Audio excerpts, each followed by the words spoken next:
नमस्कार दोस्तों, राधे। कैसे हैं आप सब।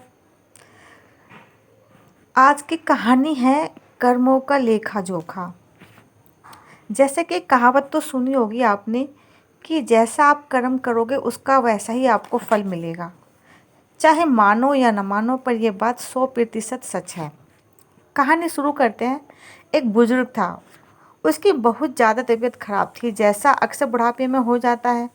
उसके परिवार में उसके अलावा और भी लोग थे, उसका एक बेटा, उसकी बहू और एक पोता।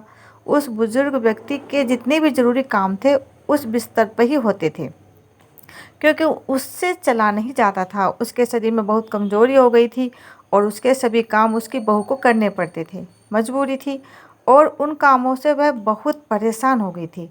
एक दिन परेशान होकर उसकी बहू ने अपने पति को बोला कि मुझसे आपके पिता के ज़रूरी काम नहीं होते, मैं इन कामों से परेशान हो चुकी हूँ, इनका आपको कुछ इलाज करना पड़ेगा। बेटा ने बोला कि पिता बुजुर्ग हैं और बुढ़ापे में भी हैं, ऐसा सबके साथ होता है। लेकिन पत्नी ने यह बात नहीं मानी और अपनी बात पर अड़ी रही कि चाहे कुछ भी हो जाए, आज पिताजी का इलाज करना होगा।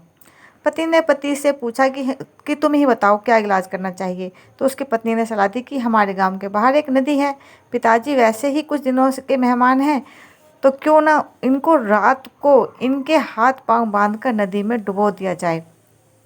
बेटा बोला, दुनिया पूछेगी तो क्या बोलोगे।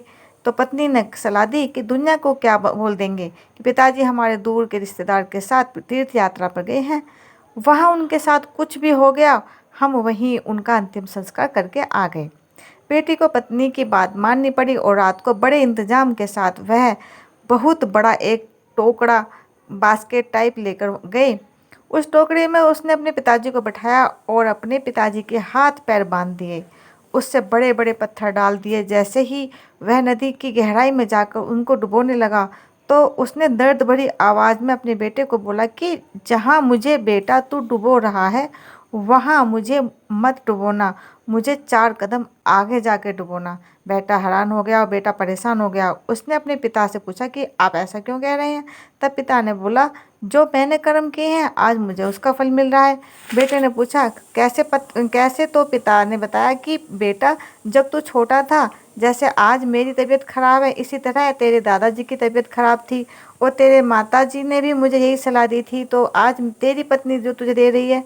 मैं भी एक टोकरा लेकर आया था और तेरे दादाजी को उसी टोकरे में बिठाया था और इसी तरीके से इसी जगह पर मैंने उनको डुबोया था। तो बेटा, आज मुझे तू यहाँ डुबो रहा है, तो मुझे मत डुबो, बल्कि मुझे 4 कदम आगे ले जाकर डुबो। जब तेरा बेटा बड़ा होगा, वह तुझे भी 4 कदम आगे जाकर डुबोएगा।